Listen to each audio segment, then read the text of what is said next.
बच्चों हम लोग बोआ टॉपिक कंटिन्यू कर रहे थे बच्चों, है ना। कौन सा टॉपिक कंटिन्यू कर रहे थे बच्चों? हम लोग बोआ टॉपिक कंटिन्यू कर रहे थे ना। आज उसी को कंटिन्यू करते हैं। बहुत सारे बच्चों को डेरिवेशन में प्रॉब्लम है।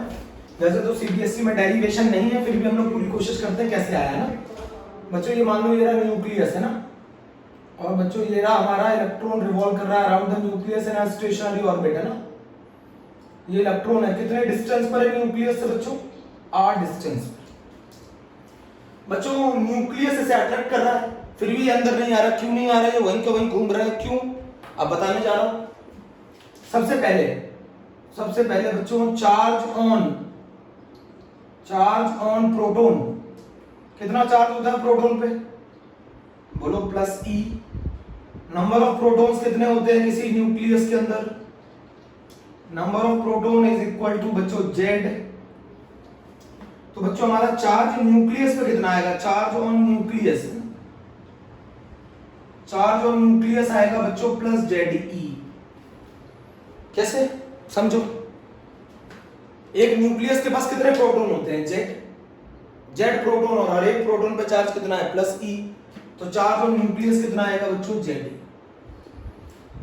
इतनी बात क्लियर है? Charge on proton is plus E, number of proton Z, charge on nucleus is Z ई।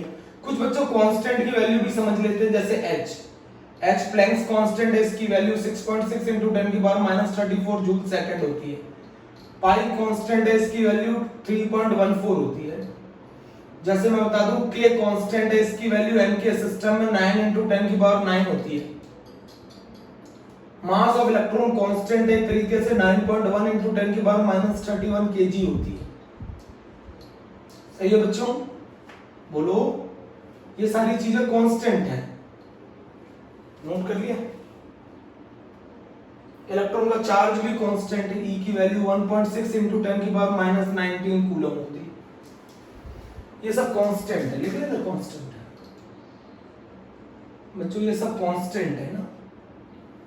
तो ये वाली बात आपने यहां तक की पूरी कंप्लीट कर ली। अब मैं आपको बताना चाहता हूं कि ये बताओ, nucleus electron negatively charge particle है, न्यूक्लियस पॉजिटिव चार्ज पार्टिकल है, पॉजिटिवली चार्ज है, सॉरी पार्टिकल नहीं, nucleus positively charge, electron negatively charge है, उसके बावजूद भी इलेक्ट्रॉन अंदर क्यों नहीं खिंचाता? बोलो, न्यूक्लियस को इस इलेक्ट्रॉन को अट्रैक्ट कर लेना चाहिए। उसका रीजन है, इस इलेक्ट्रॉन पर दो फोर्स लग रही होती हैं। एक सेंट्रीपिटल फोर्स जो कि इसको इनवर्ट लेकर आना चाहती है, सेंट्रीपिटल फोर्स, और वो बराबर होती है इस रिवॉल्विंग इलेक्ट्रॉन की सेंट्रीफ्यूगल फोर्स के। इस इलेक्ट्रॉन की सेंट्रीफ्यूगल फोर्स के बराबर होती है। बच्चों आपने मेरी बात सुनी? सेंट्रीपिटल फोर्स सेंट्रीफ्यूगल फोर्स के बराबर होती है। सुना मेरी बात? सेंट्रीपिटल फोर्स इसको इनवर्ड लेकर आना चाहेगी, सेंट्रीफ्यूगल फोर्स इसको आउटवर्ड लेकर आना चाहेगी। जितना अंदर ये खींचेगा, जितना ये इलेक्ट्रॉन को सेंट्रीपिटल फोर्स इनवर्ड खींचेगा, उतनी फोर्स से ये बाहर जाना जाएगा। तो दोनों फोर्स बराबर हो गई। बोलो बच्चों, दोनों फोर्स बराबर हो गई। सेंट्रीपिटल फोर्स बराबर सेंट्रीफ्यूगल फोर्स हो गई। बोलो बच्चों, सेंट्रीपिटल फोर्स बराबर सेंट्रीफ्यूगल फोर्स हो गई। अब ये जो सेंट्रीपिटल फोर्स है, ये किसके कारण लग रही है? न्यूक्लियस के कारण, और ये होगी इलेक्ट्रोस्टैटिक फोर्स। इलेक्ट्रोस्टैटिक फोर्स, आप इसे कूलम्बिक फोर्स भी कह सकते हैं। आप इसे कूलम्बिक फोर्स भी कह सकते हैं, जो इसको इनवर्ट खींच रही है। उतनी फोर्स है, जितनी फोर्स है इसको अंदर खींच रहा है, उतनी फोर्स है सेंट्रीफ्यूगल फोर्स से बाहर खींच रही, बाहर फेंक रही है। जितनी फोर्स है न्यूक्लियस से अंदर खींच रहा है, उतनी फोर्स से ये सेंट्रीफ्यूगल फोर्स उतना ही फोर्स से बाहर फेंक रही है। तो दोनों फोर्स बैलेंस हो गए, तो नहीं अंदर जाएगा ना बाहर जाएगा। सेंट्रीपिटल फोर्स बराबर सेंट्रीफ्यूगल फोर्स आ गई। सेंट्रीपिटल फोर्स इलेक्ट्रोस्टैटिक फोर्स है, कूलम्बिक फोर्स है। सेंट्रीफ्यूगल फोर्स m मास का पार्टिकल v वेलोसिटी से अगर रिवॉल्व करे r रेडियस के पाथ में, तो क्या होगी centrifugal force? mv²/r। Electrostatic force क्या होगी? k q1 q2, चार्ज का मैग्नीट्यूड लेते हैं, divided by r² is equals to mv²/r, is equals to mv²/r। बेटा सेंट्रीपिटल फोर्स इसको इनवर्ट अट्रैक्ट कर रही है। सेंट्रीपिटल फोर्स, ये न्यूक्लियस इसको क्या कर रहा है? इनवर्ट अट्रैक्ट कर रहा है। सेंट्रीफ्यूगल फोर्स इसको आउटवर्ड लेके जाएगी। जितनी फोर्स है इसको इनवर्ट खींचेगा, उतनी फोर्स ये आउटवर्ड ले जाएगी। तो दोनों फोर्स काउंटर बैलेंस करेंगे एक दूसरे को। ये कहानी आ गई। तो centripetal force, centrifugal force, centripetal force किसके कारण लग रही है? न्यूक्लियस के कारण। कौन सी फोर्स होगी? दो अपोजिटली चार्ज पार्टिकल के बीच में, इलेक्ट्रोस्टैटिक। प्रोडक्ट क्या होगा? K Q1 Q2 by R square is equals to mv square। दो चार्ज पार्टिकल है ना, एक न्यूक्लियस और एक इलेक्ट्रॉन, इनका चार्ज, इनका बच्चों मैग्नीट्यूड लिया जाता है चार्ज का। अगर एक प्लस है एक माइनस है तो अट्रैक्टिव फोर्स होगी, अगर दोनों प्लस है तो रिपल्सिव फोर्स होगी। समझ गए यहां तक? सेंट्रीपिटल फोर्स बराबर centrifugal force mv square by r। बहुत इंपॉर्टेंट बच्चों कहानी बता रहे हैं। सेंट्रीपिटल फोर्स बराबर सेंट्रीफ्यूगल फोर्स। अब जरा मुझे बताओ, K चार्ज कितना है न्यूक्लियस पे? Z, इलेक्ट्रॉन पे E divided by R square is equals to mv square by r। अरे ये कहां से आया? ये न्यूक्लियस का चार्ज है Ze, ये इलेक्ट्रॉन का चार्ज है। तो बताओ क्या बन गया? KZe square upon R square is equals to mv square by r। R से R कैंसिल हो गया तो क्या बन गई कहानी? KZe square by R is equals to mv square. ये कहानी बन गई। बोलो, दो चार्ज पार्टिकल है ना, एक न्यूक्लियस, न्यूक्लियस का चार्ज Ze है, इलेक्ट्रॉन का चार्ज E है। अब जरा मुझे बताओ, आपने एक बोहर का पोस्टुलेट पढ़ा था कि उन्हीं ऑर्बिट में इलेक्ट्रॉन को घूमने की परमिशन है जिनका एंगुलर मोमेंटम इंटीग्रल मल्टीपल होगा h/2 पाई का। तो बताओ बच्चों, यहां से रेडियस की वैल्यू निकाल लो, क्या निकल के आएगी? nh/2 पाई mv निकल के आएगी। पुट कर दो, ये रेडियस की वैल्यू यहां पुट कर दो, ये रेडियस की वैल्यू यहां पुट कर दो। यहां तक की कहानी आ गई। बोलो बच्चों, यहां तक की कहानी आ गई। ये रेडियस की वैल्यू यहां पुट कर दो। सेंट्रीपिटल फोर्स सेंट्रीफ्यूगल फोर्स को बैलेंस कर रही है, जिसके कारण वो इलेक्ट्रॉन वहीं रिवॉल्व करता रहता है, ना वो अंदर जाता है ना बाहर जाता है। बोल रहे हो, समझ रहे हो ना मेरी बात? अब इसको यहां पुट कर दो, मैं यहां एक्सप्रेशन कर रहा हूं। KZe square by R is equals to mv square. KZe square, R की जगह क्या रख दो बताओ? nh/2 पाई mv है ना, is equals to mv square. m से m कैंसिल हो गया, v से v कैंसिल हो गया, तो ये बन गया 2 pi KZe square upon nh is equals to velocity. अगर आपको इलेक्ट्रॉन की वेलोसिटी निकालनी हो nth ऑर्बिट में, तो ये फॉर्मूला है। बताओ क्या क्या कांस्टेंट है? 2 कांस्टेंट है, पाई कांस्टेंट है, k कांस्टेंट है, e कांस्टेंट है, h कांस्टेंट। ये सब कांस्टेंट है जिनके नीचे मैंने अंडरलाइन कर रखा है। तो बताओ इनकी वैल्यू जब पुट करोगे तो ये वैल्यू आएगी 2.16 into 10 की power 6 into z upon n metre पर second. This is the velocity of the electron in nth orbit. This is the velocity of electron in nth orbit. आपको अगर इलेक्ट्रॉन की वेलोसिटी निकालनी है nth ऑर्बिट में तो ये फॉर्मूला है। तो अगर आपकी इलेक्ट्रॉन की वेलोसिटी निकालनी है, वो दूसरी बात ये है कि बच्चों कि जो बोहर का टॉपिक है, बोहर की जो थ्योरी है, वो किसके लिए वैलिड है? मैंने सिखाया था आपको, सिंगल इलेक्ट्रॉन स्पीसीज के लिए वैलिड है।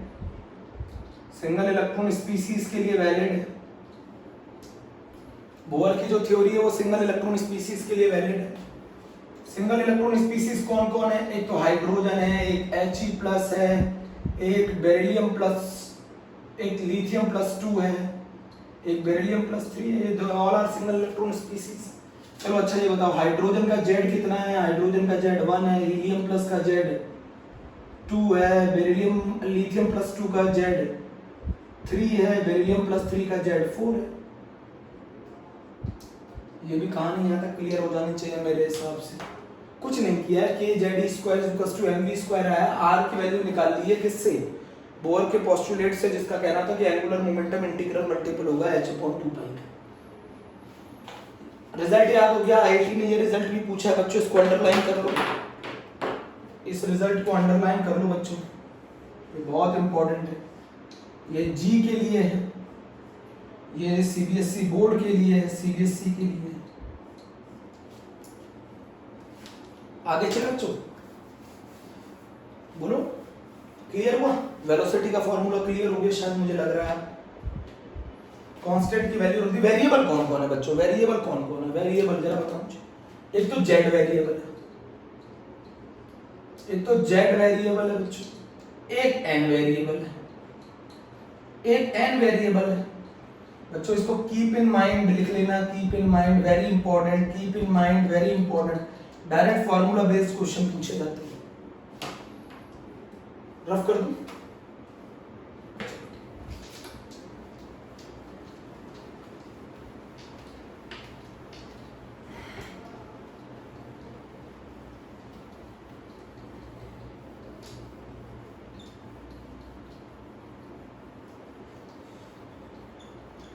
अब बच्चों मुझे एक चीज बताओ,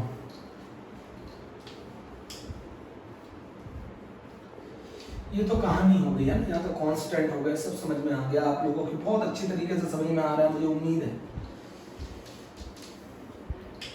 अब जरा मेरी बात समझो, है ना, आपने वेलोसिटी nth ऑर्बिट में निकालने का फॉर्मूला पढ़ लिया। nth ऑर्बिट में वेलोसिटी क्या होगी? 2.16 into 10 की पावर 6 into z अपॉन n मीटर पर सेकंड। अगर मैं आपसे पूछूं कि फर्स्ट ऑर्बिट में रेडियस कितनी, फर्स्ट ऑर्बिट में सॉरी वेलोसिटी कितनी होगी, तो फर्स्ट ऑर्बिट में वेलोसिटी होगी 2.16 into 10 की पावर 6 into z, n की वैल्यू आपने 1, ये मीटर पर सेकंड। तो क्या मैं vn को ये लिख सकता हूं? vn को अगर मैं vn nth ऑर्बिट के मैं वेलोसिटी निकालूं तो मैं क्या लिख सकता हूं? v1 divided by n। Check करो, v1 डिवाइडेड बाय n लिख सकता हूं। बोलो ये चीज v1 के बराबर आ गई डिवाइडेड बाय n, ये चीज v1 के बराबर आ गई डिवाइडेड बाय n लिख सकता हूं। कहने का मतलब है अगर फर्स्ट ऑर्बिट में वेलोसिटी v1 है तो फिर बताओ सेकंड ऑर्बिट में जो वेलोसिटी होगी वो v1/2। मतलब पहले ऑर्बिट में इलेक्ट्रॉन जितनी तेजी से घूम रहा है सेकंड ऑर्बिट में उतनी तेजी से नहीं घूमेगा, उसका हाफ हो जाएगा। थर्ड ऑर्बिट में जो वेलोसिटी वो और कम हो जाएगी v1/3। फोर्थ ऑर्बिट में जो वेलोसिटी है वो और कम हो जाएगी v1/4। तो जैसे जैसे ऑर्बिट बढ़ेगा वेलोसिटी कम होगी। इलेक्ट्रॉन सबसे ज्यादा तेज रिवॉल्व कब कर रहा है? जब उसकी फर्स्ट ऑर्बिट में। जो इलेक्ट्रॉन उसके बाद सेकंड ऑर्बिट में किस वेलोसिटी से? पहली वाली वेलोसिटी के कंपैरिजन में हाफ हो जाएगी। पहली वाली वेलोसिटी के कंपैरिजन में 1/3 हो जाएगा, पहली वाली वेलोसिटी के कंपैरिजन में 1/4 हो जाएगा। तो जैसे जैसे ऑर्बिट बढ़ेगा वैसे वैसे इलेक्ट्रॉन की जो वेलोसिटी है वो कम होती जाएगी। तो सबसे ज्यादा तेजी से इलेक्ट्रॉन कब रिवॉल्व करेगा? फर्स्ट ऑर्बिट में। देन सेकंड ऑर्बिट में थोड़ा स्लो रिवॉल्व करेगा, थर्ड ऑर्बिट में और स्लो करेगा, फोर्थ में और स्लो करेगा। अगर मैं इनफाइनाइट ऑर्बिट की बात करूं बच्चों, इनफाइनाइट ऑर्बिट, तो बताओ वेलोसिटी क्या हो जाएगी इलेक्ट्रॉन की? 0। इलेक्ट्रॉन की वेलोसिटी 0 हो जाएगी। बोलो बच्चों,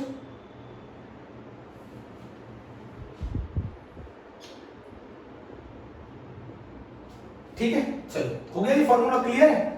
तो फर्स्ट ऑर्बिट में अगर वेलोसिटी v1 है तो सेकंड वाले में v1/2 होगी, थर्ड वाले में v1/3 होगी, फोर्थ वाले में v1/4 होगी और इनफाइनाइट ऑर्बिट में 0 होगी। बच्चों ये फॉर्मूला इंपॉर्टेंट है, नोट करो बच्चों, नोट करो, सब चीजें नोट करो।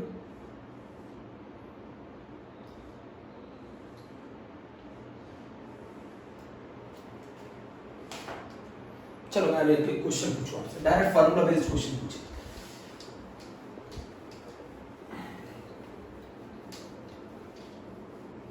डायरेक्ट फार्मूला बेस्ड क्वेश्चन पूछे जाते हैं, बहुत आसान है।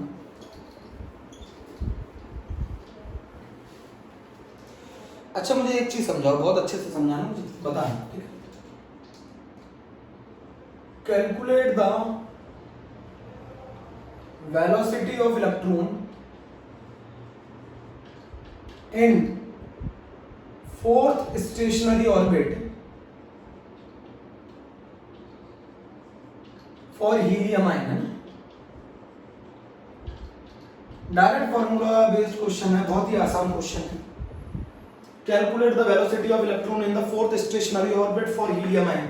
आपको मिल गया n की value 4, Z for helium ion, जल्दी बोलो, is 2। Z for helium ion is 2, है ना?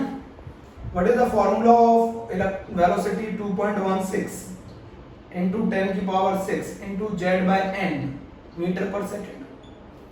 तो 2.16 into 10 की पावर 6, Z कितना है? Z कितना है बच्चों बताओ? 2, 4। तो आंसर आ गया 2.16 into 10 की पावर 6 डिवाइडेड बाय 2 मीटर पर सेकंड। इजी क्वेश्चन, ऐसे क्वेश्चन पूछे जाते हैं स्कूल लेवल में बच्चों, ऐसे क्वेश्चन पूछे जाते हैं स्कूल लेवल में।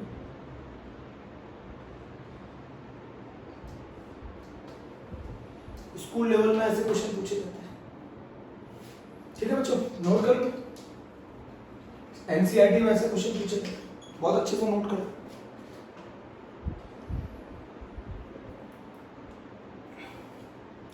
जल्दी बच्चों नोट करो, निकालिए वेलोसिटी का। स्टेशनरी ऑर्बिट में अगर आपको वेलोसिटी निकालनी है तो पता लगा लिया ना, फॉर्मूला क्या होता है, 2.16 इंटू 10⁶ है ना, मीटर पर सेकेंड।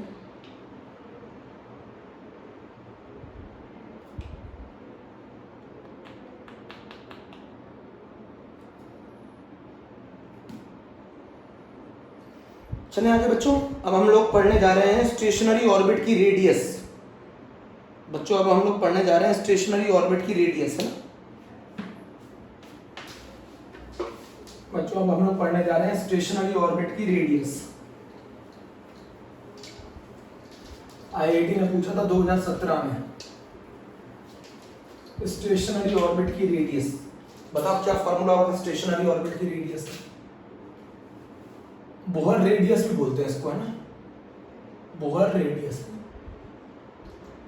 जिस ऑर्बिट में इलेक्ट्रॉन घूम रहा है उसकी रेडियस कितनी होगी, जिस ऑर्बिट में इलेक्ट्रॉन रिवॉल्व कर रहा है उसकी रेडियस कितनी होगी। ठीक है, तो ये बताओ मेरा फॉर्मूला क्या होता था, mvr = nh/2π।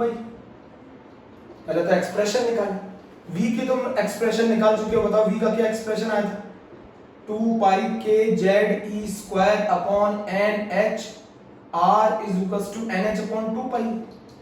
इससे r निकाल लेंगे, बताओ r कितना आएगा, n²h²/4π² mkZe², ये आएगा। रेडियस का एक्सप्रेशन बच्चों ये आएगा, अंडरलाइन, रेडियस का एक्सप्रेशन ये आएगा बच्चों। अगर हम इसको सॉल्व करें nth ऑर्बिट के लिए रेडियस है क्योंकि n आ रहा है, तो बताओ इसमें क्या क्या कांस्टेंट है, h कांस्टेंट है, h कांस्टेंट है, 4π कांस्टेंट है, m कांस्टेंट है, k कांस्टेंट है, e² कांस्टेंट। इसको सॉल्व करोगे तो ये वैल्यू आएगी 0.529 n² Z एंगस्ट्रॉम।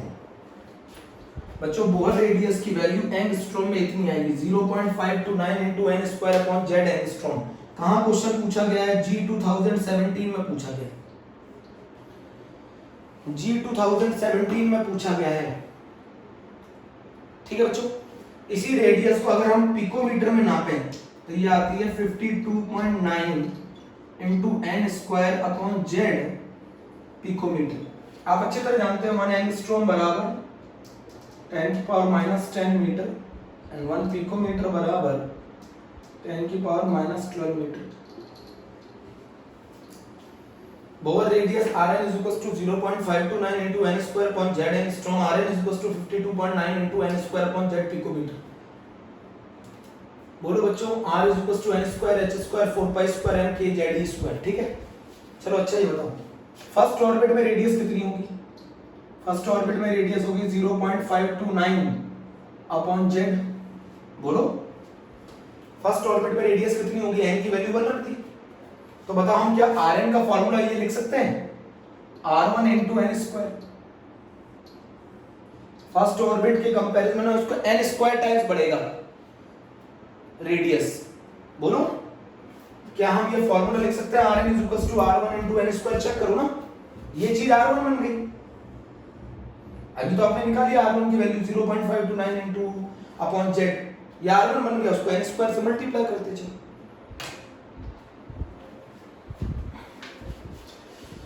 ये बोहर रेडियस का फॉर्मूला है डायरेक्ट, इसीलिए मैंने बोला था n जितना ज्यादा बढ़ेगा रेडियस उतनी ज्यादा बढ़ेगी। मैंने आपको बोला भी था n जितना ज्यादा बढ़ेगा रेडियस उतनी ज्यादा बढ़ेगी,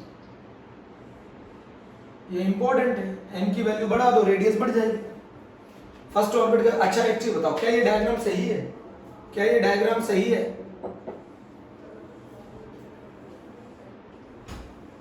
क्या ये डायग्राम सही है, रिप्लाई करो क्या ये डायग्राम सही है। सारे स्कूल में टीचर तो यही बताते हैं, बोलो क्या ये डायग्राम सही है, आंसर है गलत है, क्योंकि इसमें सारे ऑर्बिट इक्वल डिस्टेंस पर है, इक्वल डिस्टेंस पर है, सारे ऑर्बिट इक्वल डिस्टेंस पे हैं। गलत, चेक करते हैं कैसे। मान लो ये फर्स्ट ऑर्बिट है जिसकी रेडियस अगर r1 है, तो बताओ सेकंड ऑर्बिट की रेडियस कितने गुना हो जाएगी, बोलो उसकी 4 गुना हो जाएगी तो 4r1, बोलो 4 टाइम्स ऑफ r1 है। थर्ड वाले की रेडियस 9 टाइम्स है r1। थर्ड ऑर्बिट में n की वैल्यू कितनी होगी 3 का स्क्वायर 9r1। फोर्थ ऑर्बिट में n की वैल्यू कितनी है 4, तो ये 16r1 होगा। बताओ कि ये इनके बीच का गैप सेम रहेगा? नहीं भाई, गैप कैसे सेम रहेगा, ये बढ़ता चलेगा। ये कितना टाइम्स हो गया पहले वाले का 4, 4 गुना। ये कितना हो गया 9 गुना। ये कितना हो गया 16 गुना। जबकि इसमें क्या दे रखा था, सभी इक्वल डिस्टेंस पे, इक्वल डिस्टेंस पे हो ही नहीं सकते। nth ऑर्बिट की जो रेडियस है वो r1 का n स्क्वायर है। तो पहले ऑर्बिट की रेडियस अगर r1 है तो दूसरे ऑर्बिट की रेडियस 4r1 होगी, 4 गुना बढ़ गया। तो ये इक्वल डिस्टेंस पे कैसे रह सकते हैं? थर्ड ऑर्बिट की रेडियस 9r1 है, फोर्थ ऑर्बिट की रेडियस 16r1। नोट किए, फोर्थ ऑर्बिट की रेडियस 16r1। तो जितना ज्यादा आप n बढ़ाओगे रेडियस उतनी ज्यादा बढ़ेगी। बोलो बच्चों, जितनी ज्यादा आप n बढ़ाओगे उतनी ज्यादा रेडियस बढ़ेगी। क्वेश्चन पूछा गया था जी में 2017 में, बहुत ही इजी क्वेश्चन था। Calculate the Bohr radius for second orbit of hydrogen atom. For second orbit, calculate the Bohr radius for second orbit for hydrogen atom. किसके लिए? हाइड्रोजन एटम के केस में सेकंड ऑर्बिट की रेडियस कितनी होगी? Electron जिस second orbit में revolve कर रहा है उसकी हाइड्रोजन एटम के केस में कितनी रेडियस होगी? आंसर बड़ा आसान है। बताओ बोहर रेडियस का फॉर्मूला क्या होता है? 0.529 into n square upon z। n की वैल्यू दे दी, किस ऑर्बिट के लिए पूछ रहे हैं? सेकंड। हाइड्रोजन एटम के लिए z की वैल्यू 1 दे दी, तो r बताओ कितना आ जाएगा? 0.529 into 2 का स्क्वायर, तो ये आ गया answer 2.12 angstrom. 2.12 angstrom. Second Bohr radius के लिए हाइड्रोजन एटम के अंदर क्या पूछ रहा है? रेडियस पूछ रहा है सेकंड ऑर्बिट के लिए। सेकंड ऑर्बिट के लिए रेडियस पूछ रहा है।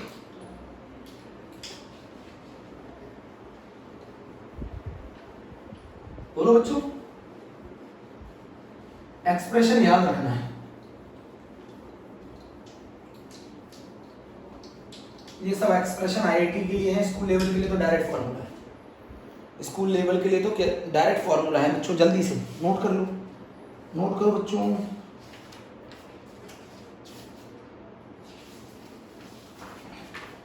क्वेश्चन है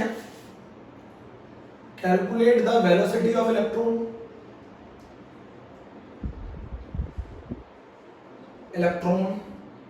and radius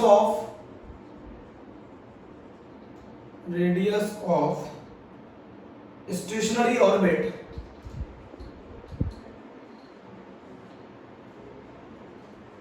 calculate the velocity of electron and radius of stationary orbit in fourth orbit of helium ion। ये क्वेश्चन पूछा है, बहुत आसान सा क्वेश्चन है, करके बताओ, करके बताओ जल्दी से। क्वेश्चन क्या पूछ रहा है? क्वेश्चन क्या पूछ रहा है बताओ।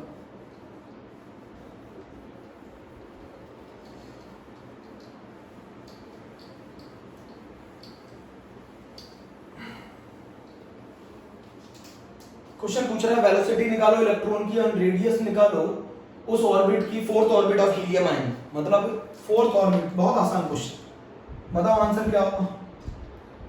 वेलोसिटी का फॉर्मूला क्या होता है? 2.16 इंटू 10 की power 6 into Z by N metre per second. Radius का क्या फॉर्मूला होता है? 0.529 into N square upon Z angstrom. Direct formula based question है। बताओ वेलोसिटी क्या होगी फोर्थ ऑर्बिट में? तो 2.16 इंटू 10 की पावर 6 हीलियम आयन के लिए Z2 और n की वैल्यू 4, तो ये आ गया 2.16 इंटू 10 की power 6 upon 2 metre per second. Radius बताओ 0.529 इंटू 4 का स्क्वायर डिवाइडेड बाय 2। सॉल्व कर लेना, आंसर आ जाएगा। Fourth orbit of helium ion के लिए रेडियस पूछ रहा है, बहुत आसान क्वेश्चन बच्चों। अब क्वेश्चन आ रहा है, मेरा क्वेश्चन ये इंपॉर्टेंट है, ये चीज भी एनसीईआरटी में नहीं दे रखी, ये भी एनसीईआरटी में नहीं है। बताओ कितने रिवॉल्यूशन लगाएगा orbit electron, number of revolution per second. इसका मतलब क्या होता है, फ्रीक्वेंसी। अगर मैं आपसे क्वेश्चन पूछूं एक पंखे कितना रिवॉल्यूशन लगाएगा पर सेकंड, तो number of revolution per second पूछ रहा है इलेक्ट्रॉन, तो velocity divided by 2 pi R, circumference, velocity को डिवाइड कर दो सर्कमफ्रेंस से, तो number of revolution per second आ जाएगा। कितने रिवॉल्यूशन लगाएगा पर सेकंड इलेक्ट्रॉन, तो वो क्वेश्चन आंसर होता है velocity divided by 2 pi R. Number of revolutions per second का फार्मूला होता है velocity divided by 2 pi R. अच्छा मैं ये पूछूं, the time required for to complete, time required to complete one revolution, कितना टाइम लगेगा टू कंप्लीट वन रिवॉल्यूशन? बहुत आसान है, 2 pi R divided by v।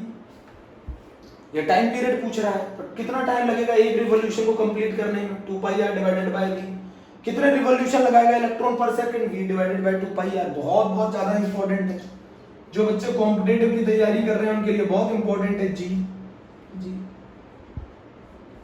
ठीक है बेटा, number of revolutions per second कितने होंगे, v divided by 2 pi R. Time required to complete one revolution 2 pi R upon v।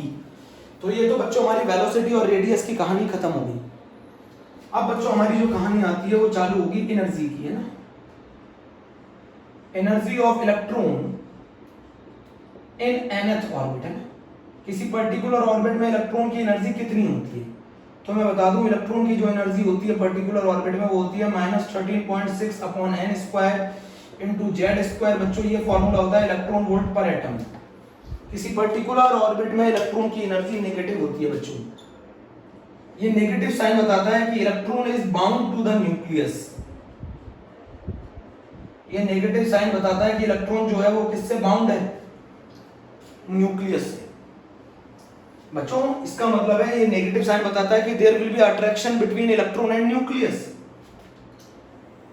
जितनी ज्यादा एनर्जी नेगेटिव होगी उतना ज्यादा इलेक्ट्रॉन और न्यूक्लियस के बीच में अट्रैक्शन होगा, उतनी एनर्जी कम होगी। न्यूक्लियस जितना, इलेक्ट्रॉन हर समय न्यूक्लियस के पास रहना चाहता है क्योंकि वो न्यूक्लियस से प्यार करता है, इसीलिए वो न्यूक्लियस के पास रहना चाहता है। और वो जितना न्यूक्लियस के पास रहेगा उतना बर्बाद हो जाएगा। बर्बाद हो जाएगा मतलब उसकी एनर्जी उतनी कम हो जाएगी। अरे कोई व्यक्ति प्यार में होता है तो वो क्या हो जाता है, बर्बाद हो जाता है। ऐसा सिर्फ समझाने के लिए क्या, electron is bound to the nucleus. Electron जितना है, ये नेगेटिव साइन बताता है कि इलेक्ट्रॉन किससे बाउंड होता है, न्यूक्लियस से। जितना इलेक्ट्रॉन न्यूक्लियस के पास होगा उसकी एनर्जी उतनी कम होगी, स्टेबिलिटी उतनी ज्यादा होगी। जितना इलेक्ट्रॉन न्यूक्लियस से दूर जाएगा उसकी एनर्जी उतनी ज्यादा होगी, स्टेबिलिटी उतनी कम होगी। मेरी बात समझे, इलेक्ट्रॉन जितना ज्यादा न्यूक्लियस से दूर होगा उसकी एनर्जी उतनी ज्यादा होगी, उतनी स्टेबिलिटी कम होगी। इलेक्ट्रॉन जितना न्यूक्लियस के पास होगा उसकी एनर्जी उतनी कम होगी, स्टेबिलिटी उतनी ज्यादा होगी। अगर आपको इलेक्ट्रॉन की एनर्जी निकालनी है इलेक्ट्रॉन वोल्ट पर एटम में, तो -13.6 upon n square into z square electron volt per atom. ये एनर्जी अगर आपको जूल में निकालनी है तो फॉर्मूला होता है -2.18 इनटू 10 की power -18 into z square upon n square joule पर एटम। मैं आपको बताऊंगा ये आया कैसे है। एनर्जी कितनी, इलेक्ट्रॉन जब रिवॉल्व करता है अराउंड द न्यूक्लियस, मान लो मैं क्वेश्चन आपसे ये पूछूं, इलेक्ट्रॉन जब इसमें रिवॉल्व करता है अराउंड द न्यूक्लियस, तो बताओ जिस ऑर्बिट में रिवॉल्व कर रहा है उसकी रेडियस कितनी है, आपको पता लग गई। आपने इसकी वेलोसिटी निकाल ली, आपने इसकी रेडियस निकाल ली जिस ऑर्बिट में ये रिवॉल्व कर रहा है। अब आपने इसकी पता लगा ली एनर्जी। बताओ इलेक्ट्रॉन जब रिवॉल्व कर रहा है पर्टिकुलर ऑर्बिट में तो उसकी एनर्जी कितनी होगी, किस एनर्जी से वो रिवॉल्व कर रहा है। तो ये माइनस क्या बताता है, ये भी क्वेश्चन पूछा जाता है। माइनस बताता है electron is bound to the nucleus. अगर एनर्जी जीरो हो जाए, अगर एनर्जी जीरो हो जाए, बच्चों बताओ मुझे, अगर एनर्जी जीरो हो जाए, अगर एनर्जी जीरो हो जाए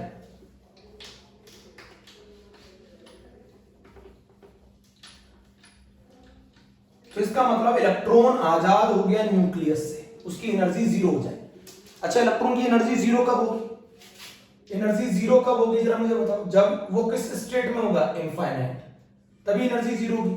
और अगर इलेक्ट्रॉन की एनर्जी जीरो हो गई तो इसका मतलब है इलेक्ट्रॉन आजाद हो गया न्यूक्लियस से, अब उस पर कोई फोर्स नहीं है न्यूक्लियस की। जितना ज्यादा इलेक्ट्रॉन न्यूक्लियस के पास रहेगा उसकी एनर्जी उतनी कम होगी। जितना इलेक्ट्रॉन न्यूक्लियस से दूर जाएगा उसकी एनर्जी उतनी ज्यादा होगी, और जब न्यूक्लियस से इनफाइनाइट में पहुंच जाएगा इलेक्ट्रॉन तब उसकी एनर्जी जीरो हो जाएगी। तो what it indicate, minus sign indicate करता है जितनी ज्यादा एनर्जी नेगेटिव आएगा उसका मतलब है उतना ज्यादा अट्रैक्शन है न्यूक्लियस और इलेक्ट्रॉन के बीच में, और उतनी ज्यादा एनर्जी नेगेटिव आएगी। बोलो बच्चों। तो अगर मैं आपसे पूछूं for hydrogen atom first orbit में एनर्जी कितनी होगी, फर्स्ट ऑर्बिट में 13.6 इलेक्ट्रॉन वोल्ट, सेकंड ऑर्बिट में हाइड्रोजन एटम की एनर्जी कितनी होगी, माइनस के 3.4 इलेक्ट्रॉन वोल्ट, थर्ड ऑर्बिट में एनर्जी कितनी होगी इलेक्ट्रॉन की, माइनस के 1.51 इलेक्ट्रॉन वोल्ट। तो मैं क्या बता रहा हूं, सबसे ज्यादा एनर्जी नेगेटिव कब है, जब इलेक्ट्रॉन न्यूक्लियस के सबसे ज्यादा पास है। सेकंड ऑर्बिट में इलेक्ट्रॉन की एनर्जी कितनी हो रही है, माइनस 3.4 इलेक्ट्रॉन वोल्ट, थर्ड में कितनी हो रही है, माइनस 1.51 इलेक्ट्रॉन वोल्ट। तो जितना ज्यादा इलेक्ट्रॉन न्यूक्लियस के पास रहेगा उसकी एनर्जी उतनी ज्यादा नेगेटिव होगी, जितना इलेक्ट्रॉन न्यूक्लियस से दूर रहेगा उसकी एनर्जी उतनी कम नेगेटिव होगी। और अगर इलेक्ट्रॉन इनफाइनाइट में है, ऑर्बिट में है, तो उसकी एनर्जी कितनी होगी, जीरो। इसका मतलब there is no force of attraction, electron आजाद हो चुका है न्यूक्लियस से। ये पूरी कहानी है। पहले इतनी कहानी को आप लोग समझो फिर आगे चलेंगे बच्चों। पहले इतना नोट कर लो, पहले इतना बेसिक समझो, फिर मैं आगे अगले टर्म पे बताऊंगा। ओके बच्चों, थैंक यू।